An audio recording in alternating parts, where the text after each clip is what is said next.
여러분, 안녕하세요. 반갑습니다.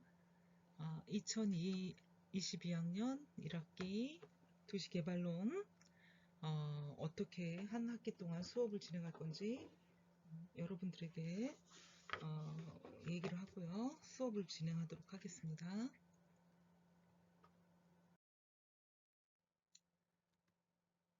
도시개발론 2002학년 1학기 수업 방법 강의식으로 동영상 수업을 진행할 예정인데 사실은 코로나가 길어져가지고 여러분들을 만나서 수업을 하고 싶었는데 지금 또 투표를 해서 여러분 의견을 물어보니까 5주 동안은 일단 5주 동안은 동영상 수업을 해야 될 것 같아요. 그러니까 일단은 동영상 수업을 진행하도록 하겠습니다.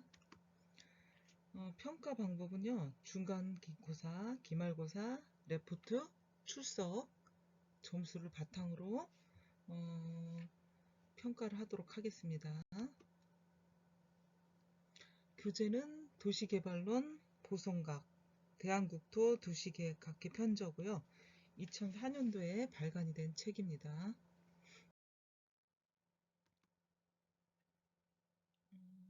1편 도시개발의 이론과 역사를 보도록 하겠습니다. 도시개발의 이론과 역사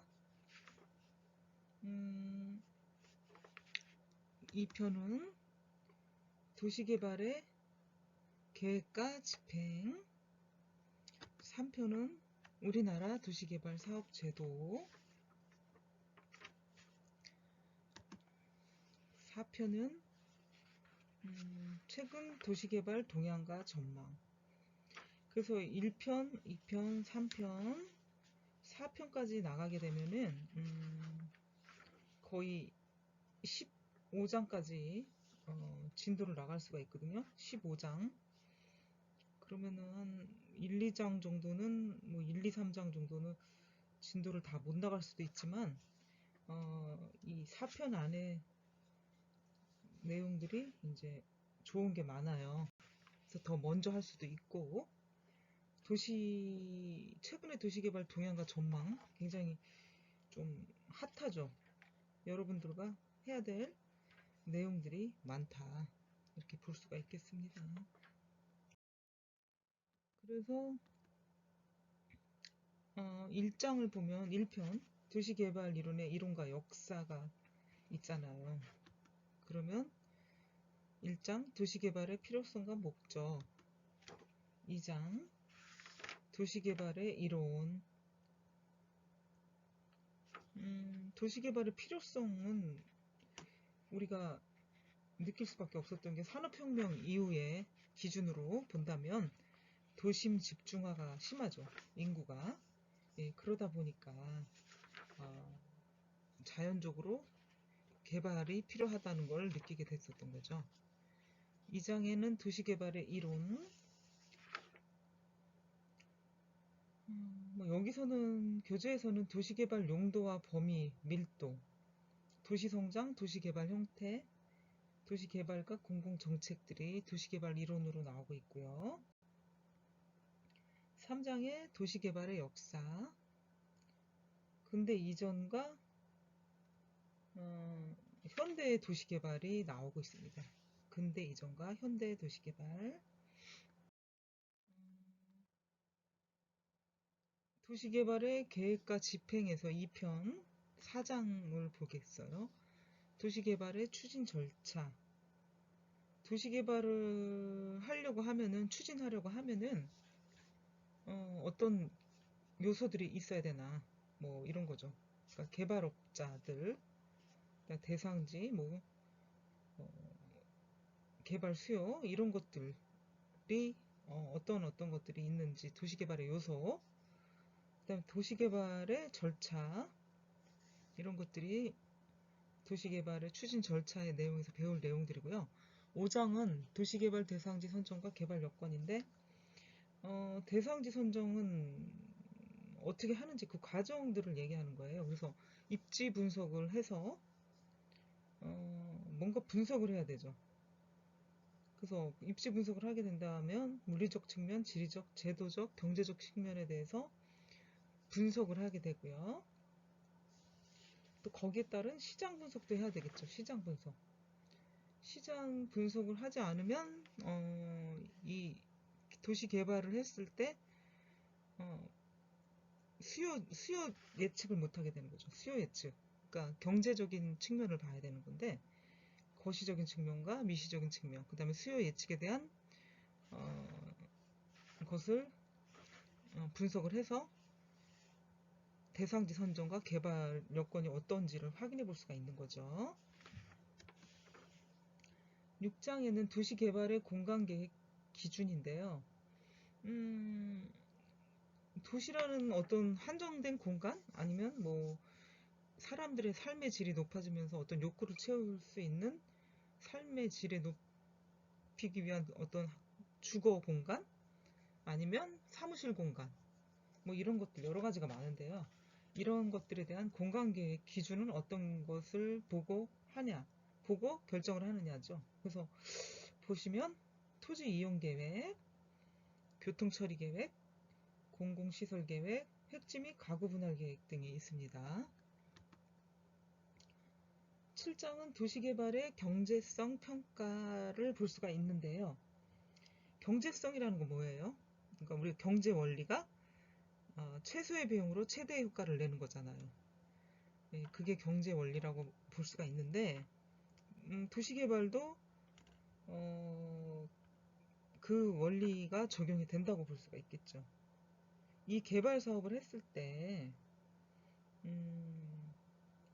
어떤 마케팅을 해야 될지, 이윤이 얼마나 남을지, 이 사업을 해야 될지 접어야 될지 하는 타당성 평가, 그다음 마케팅과 타당성 평가, 뭐 이런 것들을 해볼 수가 있는 거죠.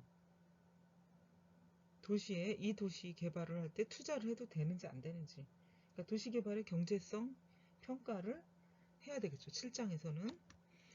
8장에서는 이렇게 도시개발 경제성 평가가 이루어지고 나면은 도시개발을 할 건지 안 할 건지 집행 여부에 대해서 결정을 하게 됩니다.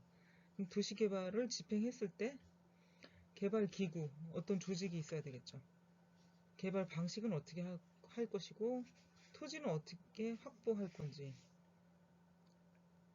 그 다음에 자금, 재원 마련은 어떻게 할 것인지, 또한 또 리스크 관리를 어떻게 할 것인지,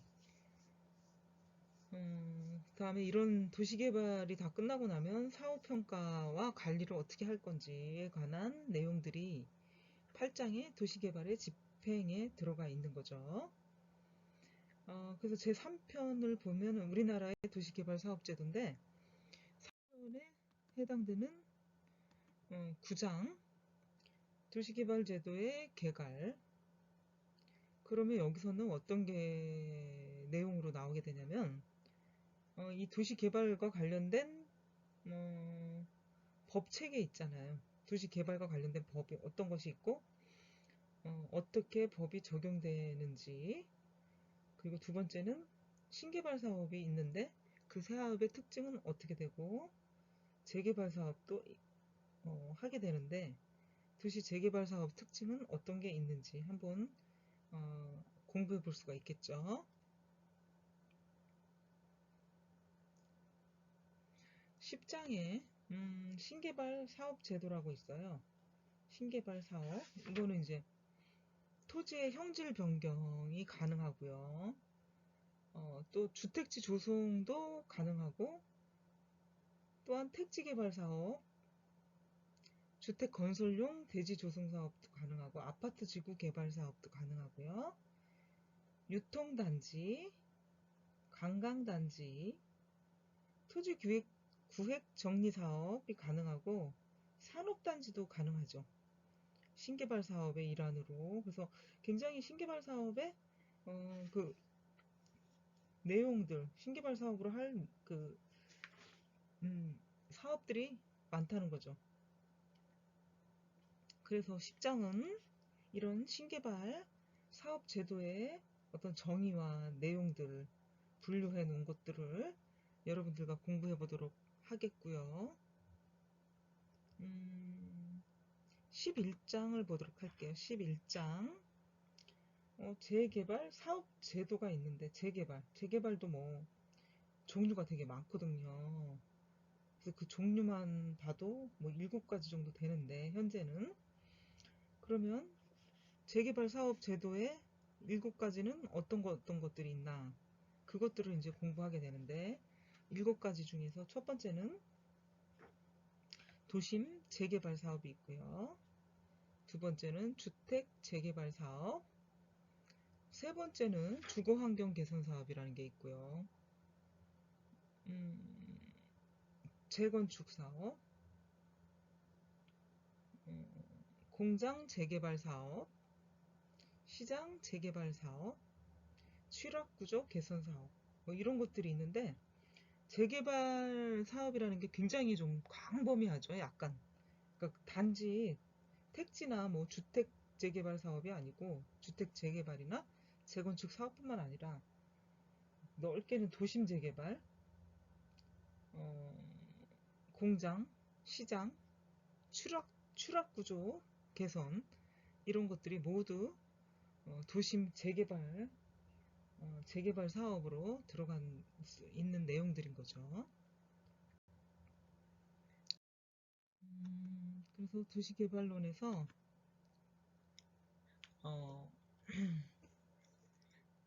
제 4편이에요. 최근에 도시개발 동향과 전망을 보면은요. 최근에 도시개발 동향과 전망. 이제 12장으로 봐서는 도시개발 사업이 있어요. 도시개발 사업. 지금 뭐 서울시에도 오세훈 시장이 취임을 하면서 2030 플랜에서 지금 어떻게 바뀌었죠? 2040 플랜으로 바뀌었어요. 그 중에 뭐 역세권 개발도 있고요. 지하 공간 개발도 있고, 뭐 아파트 재건축 재개발 사업도 있고, 이제 좀 더 광범위한 게 되겠죠. 2040. 그 플랜을 서울시에서 이제 짠 계획을 수립한 내용들인데, 뭐 그걸 가지고 이제 뭐 경기도에서도 비슷하게 계획을 수립할 수가 있는 거죠. 그래서 이제 박원순 시장 때 말고 이제 오세훈 시장이 취임하면서 역세권 개발을 하겠다. 역세권을 개발의 어떤 더 빠른 개발, 그래서 신속 통합 개발, 빨리 인허가를 내주고 빨리 짓게 할 수 있고 빨리 입주가 될 수 있게, 굉장히 뭐 이제 재개발 재건축 사업 같은 경우는 최소한 7, 8년, 10년 이상 걸렸거든요. 지금 시작을 한다. 이렇게 공포를 한다 한들 5, 6년 내에 입주가 되질 않아요. 예, 그게 이제 다 뭐 규모가 커서 그럴 수도 있고, 또 아니면 재건축 조합원들의 어떤 찬성 반대 의견 때문에 분분해서 그럴 수도 있고요. 인허가가 너무 늦게 나와서 그럴 수도 있고, 그러니까 주민들이 어느 정도 찬성만 해주게 된다면은 인허가는 빨리 내주겠다. 건축도 되도록이면 인허가의 문제가 컸기 때문에 그런 시간을 단축해 보겠다는 거죠. 수요와 공급이 서울에는 맞지 않으니까 역세권 주변에 많은 주택을 건설해서 필요로 하시는 분들에게 공급을 해주겠다. 수요자들에게 공급을 해주겠다 하는 취지였던 거죠. 예, 그래서 이제 서울에 전부 25개구가 있는데 거의 24개구, 뭐 23개구가 역세권 재개발,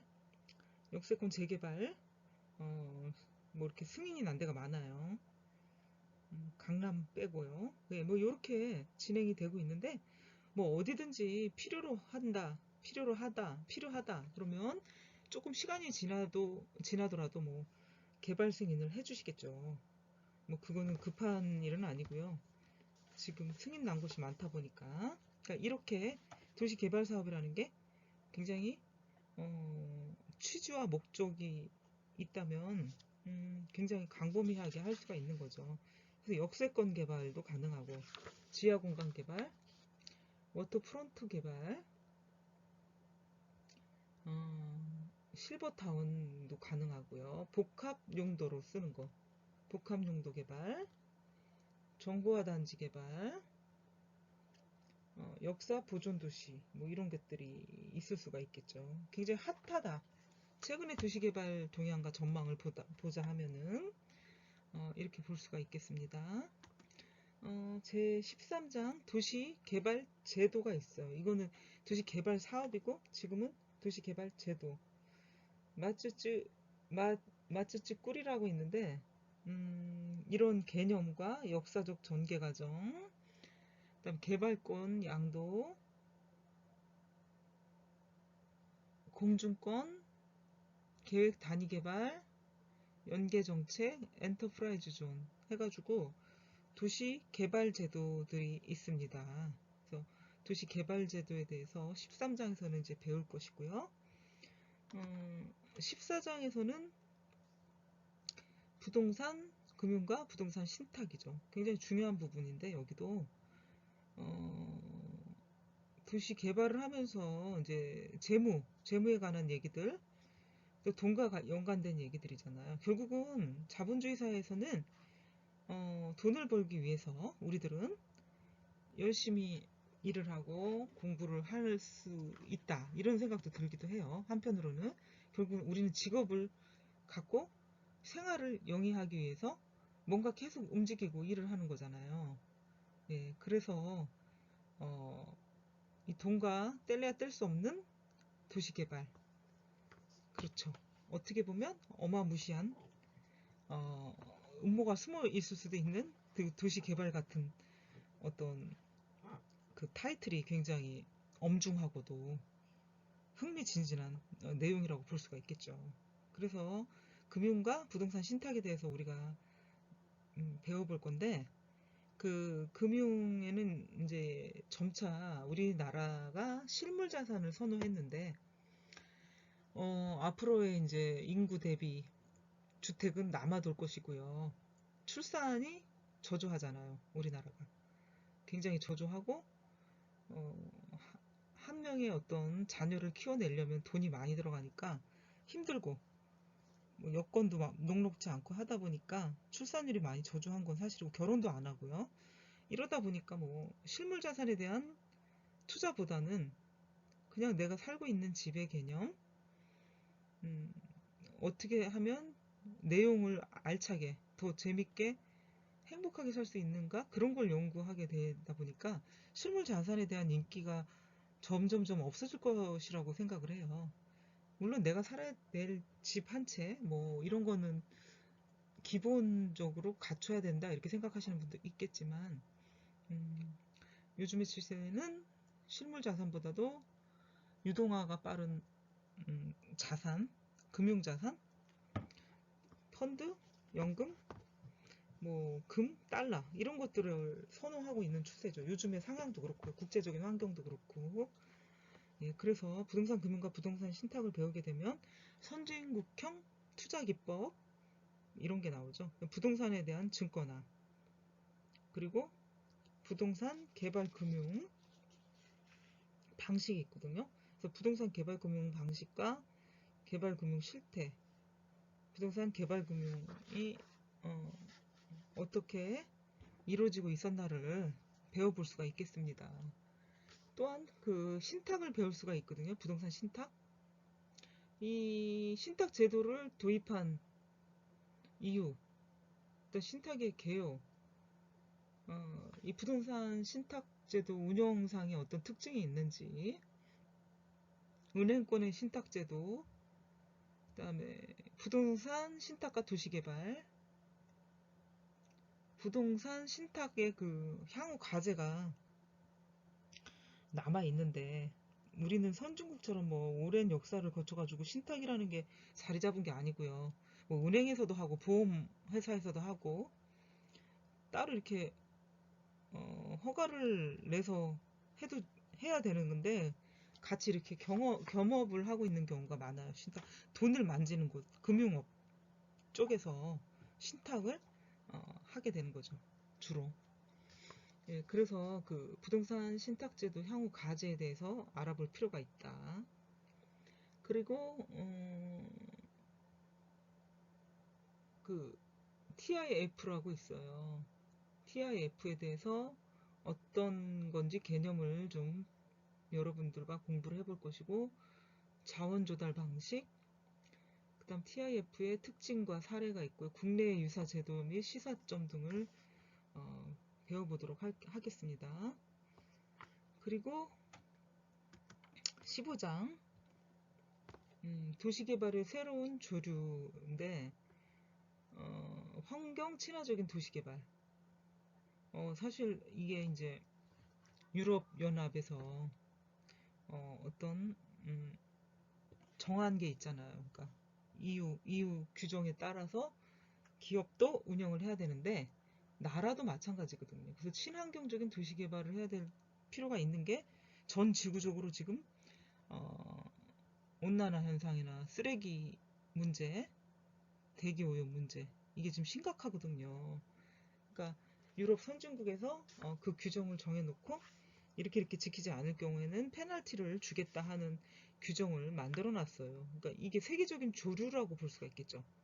뭐 우리나라에서만 환경을 생각한다? 미국에서만? 아니면 영국에서만? 뭐 프랑스에서만이 아니죠. 이거는 전 지구적으로 모든 사람이 약속처럼, 모든 기업과 사람들은 약속처럼 지켜야 될 부분들이 된 거죠. 이제 현대사에 와서는 그렇게 된 거라고 볼 수가 있겠습니다. 그동안에 너무너무 많은 개발이 이루어졌고 많은 문명과 뭐 과학의 혜택을 보다 보니까 거기에 따른 폐해가 이제 이 지구의 어떤 환경 파괴라는 걸로 다가오게 됐던 거죠. 그러므로 인해서 결국 그 폐해는 또 우리 인간들에게, 사람들에게 오게 되는 거니까 줄이자, 지구의 재앙을 줄이자는 목적과 취지가 있는 거죠. 그래서 친환경적인 도시개발의 요건, 그리고 이런 도시개발 방향을 제시해 줄 필요가 있다. 그러면서 에너지 절약형 도시개발을 할 필요가 있고요. 그 에너지 부분도 마찬가지죠. 친환경적인 부분과 관련이 있고, 세계적으로 그 에너지라는 거는 한정돼 있고 계속 소비는 돼야 되고 이러니까 그거에 대한 대책 내지는 전망, 뭐 이런 것들을 다뤄볼 수가 있겠습니다. 그리고 마지막으로 주민 참여형 도시 개발이 있는데요.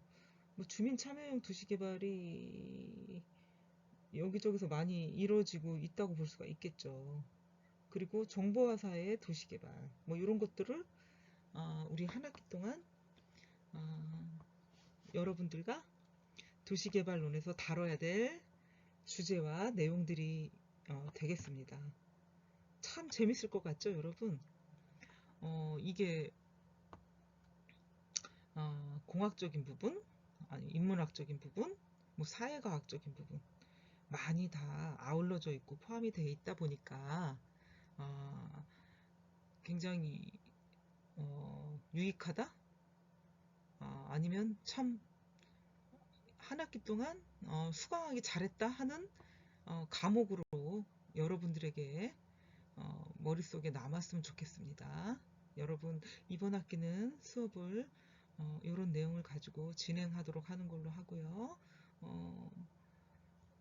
이 OT 시간은 여기서 마치도록 하겠습니다.